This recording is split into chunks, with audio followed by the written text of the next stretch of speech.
Donald Trump doesn't just pick fights. He wages unnecessary wars, trade wars with China, public attacks on NATO, and endless personal vendettas on Truth Social against America's oldest allies. Today, that war reached King Charles III. In his address to Congress, the king delivered a polished, very British, but unmistakably critical shot at one of the most foolish policies this administration has come up with. I'm sure you can guess exactly whose idea it was. And here's what's wild. The entire Republican Party, including JD Vance, gave him a standing ovation. Same day, Trump's Justice Department dropped an indictment against James Comey so ridiculous that simply putting 47 next to the word Trump could now be a federal crime. This isn't Saturday Night Live. This is America in 2026. A British king had to come here to say what so many Americans no longer dare to say out loud. And Donald Trump was quietly humiliated in front of the world. And so on this day in American history, a number became illegal. Or maybe just photographing that number became illegal, or maybe seashells became illegal. It's hard to tell because the single most childish indictment in the history of federal law was revealed today by someone who proved himself to future historians to be the most incompetent head of the Justice Department in history, including 2 Nixon Republican attorneys general who were found guilty of crimes. Donald Trump's acting Attorney General Todd Blanche, who was Donald Trump's criminal defense lawyer, who got him 34 guilty verdicts, put his application to become Donald Trump's permanent attorney general in writing today in the form of an indictment of former FBI Director James Comey that makes the number you see over my shoulder at the moment, which I dare not say, a crime. If that number is placed in proximity to other numbers, or probably, in fact, definitely, the word Trump. And I am going to say the word Trump tonight, repeatedly. And to preserve one of the most important personal distinctions I have that makes me very different from Donald Trump, I'm not saying better, just different, the distinction that I have never been indicted. To preserve my never indicted status, I will never say that illegal number again, even though it was briefly my number as a tight end in high school before it was switched to number 81. NFL team lawyers must already be getting ready to take a position on the sidelines to make sure that anyone in the NFL with that number on his back is never beside anyone with this number on his back. Because if 2 NFL players stand beside each other with those 2 numbers on their backs, they can now be charged with committing the federal crime of threatening the life of the President of the United States. And if any college player or if NFL player with that number that begins with 8 ever tackles or in any way harms a player with that number that begins with 4, that player is going to end up with the James Comey indictment. The 2-count indictment, one of threatening the life of a president, and 2, the second one, transmitting that threat through interstate electronic communication, which is to say, a televised football game. Put those 2 numbers together in a televised football game, and you have that federal crime. That is life in the country that Donald Trump and his criminal defense lawyer turned acting attorney general now want you to live in. Listen to that and just shake your head. A ridiculous, childish indictment brought by Trump's own acting attorney general, the same man who used to be his criminal defense lawyer. So absurd that simply putting the number 47 next to the word Trump could now be considered a federal crime. This isn't justice. This is the most embarrassing playground level nonsense in the history of the Justice Department. But while the Justice Department was busy with this nonsense, something far more interesting happened today in Washington. A very special guest walked into Congress and delivered one of the most quietly devastating moments of Trump's entire presidency. And into that country today stepped the King of England, who played an unprecedented part in another desperately humiliating day for Donald Trump's Washington. And for once, the king himself was not the humiliated one. No one humiliates Trump lawyers more than Donald Trump. And he could not have done more to humiliate the already humiliated Todd Blanche than he did today by getting the goofiest indictment America has ever seen out of Todd Blanche after literally years of Donald Trump urging the indictment of James Comey.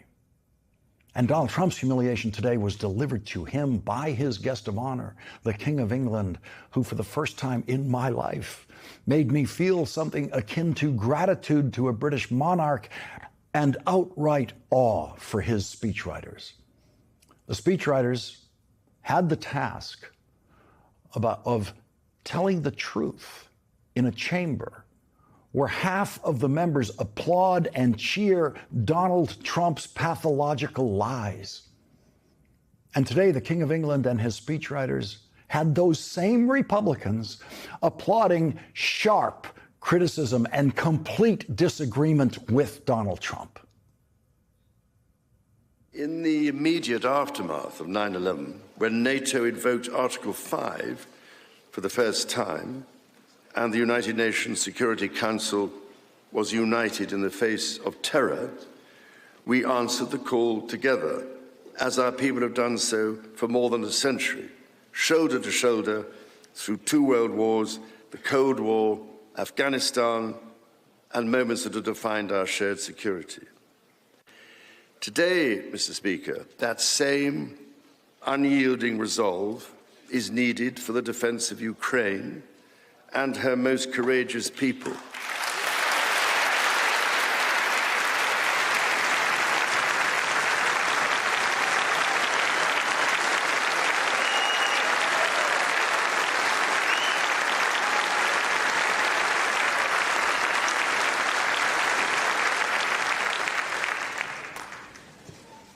It is needed in order to secure a truly just and lasting peace. Think about what you just witnessed. Right after the king called for strong support for Ukraine and a just peace, the entire Republican Party, including JD Vance, who once openly said, "I don't care about Ukraine," stood up and gave a thunderous standing ovation. A British king had to fly to Washington to deliver the kind of clear, dignified message that this administration refuses to give. The irony couldn't be any thicker. And while the king was speaking these uncomfortable truths inside the Capitol, the real humiliation for Trump was being analyzed behind the scenes. Standing ovation from JD Vance, who has said, "I don't care about Ukraine." Standing ovation from those Republicans. And now we know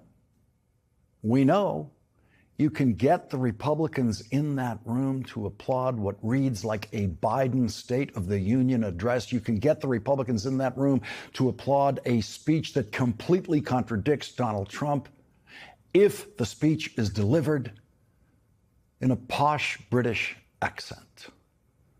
This was the day that I hope at least some high school kids were watching. American high school kids who have grown up in the dark shadow of Donald Trump. High school kids who in most of their lifetimes now have been living under a Donald Trump presidency filled with uncouth public profanity and rank stupidity and an inability to simply read the words put in front of him by his speechwriters and skip the idiotic ad libs.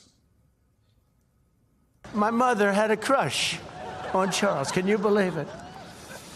Amazing how, I wonder what she's thinking right now.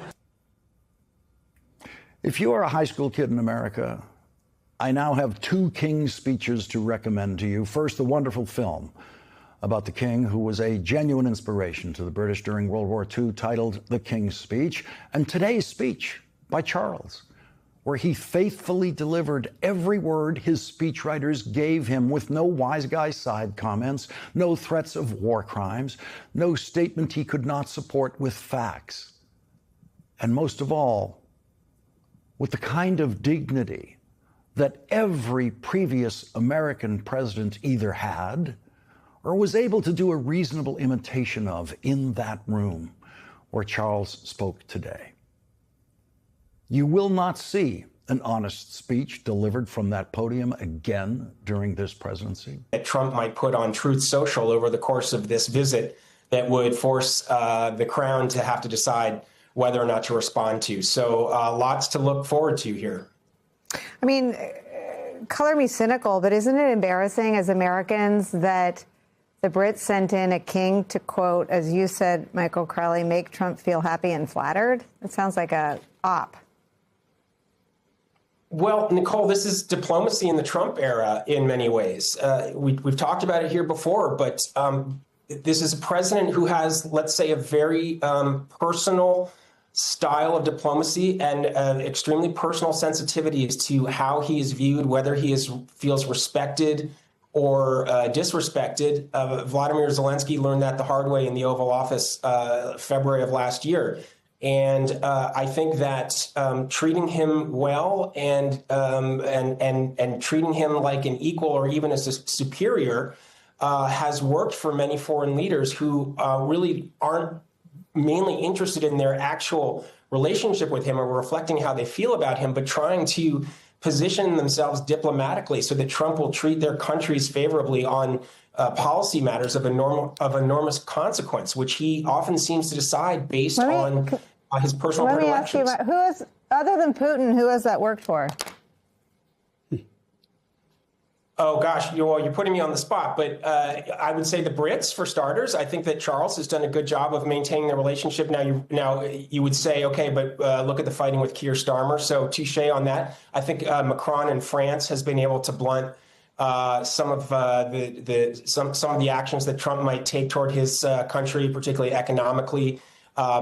As you know, he threw a huge military parade for him, and if you gave me a few minutes, I think I could come up with others, but you're right. It doesn't always work. And there have been cases where I think people have. Yeah, go ahead. Obviously, it doesn't work for long. I want to bring the general in because I just am so wary of, I mean, the reporting is accurate, but we should never describe it as normal. It is not normal for a nation to have to send in their king to, and I love the way Michael Crowley put it, quote, make feel happy and flatter an American president. It seems to reveal that we don't have a grown-up if we have to send in a king and all of his kingly pomp and circumstance, General.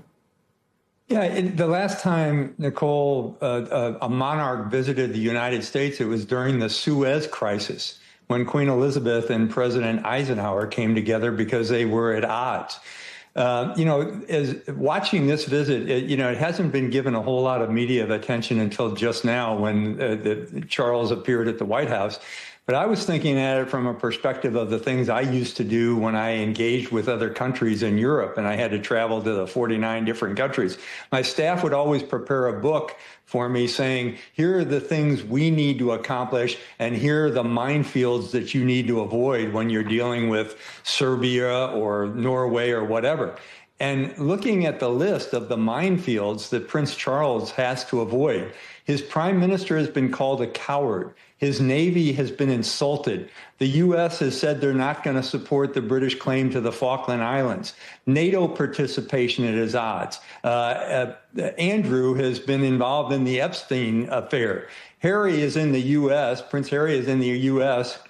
The Oval Office session, Charles has probably seen other leaders of countries go into that session and how it has turned into an interesting dynamic, to put it mildly. And then you have the war in Iran. Exactly. A British king with all the royal pomp and ceremony had to fly to Washington just to flatter Donald Trump's ego and try to repair the diplomatic wreckage he's created for no reason. He's turning on Britain, Canada, Australia, countries that stood with America through World War II, the Cold War, and every major crisis for more than a century. The brutal irony, even the king had to deliver some very elegant, very British shade because the relationship simply cannot be fixed while Trump is in charge. This is America in 2026. A king doing damage control on our oldest friendships, while the Justice Department is criminalizing numbers. This isn't leadership. This isn't strength. This is national humiliation broadcast live to the world. So tell me honestly in the comments, was today the lowest point yet, or are we watching the fall continue? What shocked you more, the king's diplomatic shade, the childish indictment, or Republicans cheering a speech that directly opposes their own president? If you're tired of this endless circus, smash like, subscribe, and turn on notifications. We're staying on this. Together,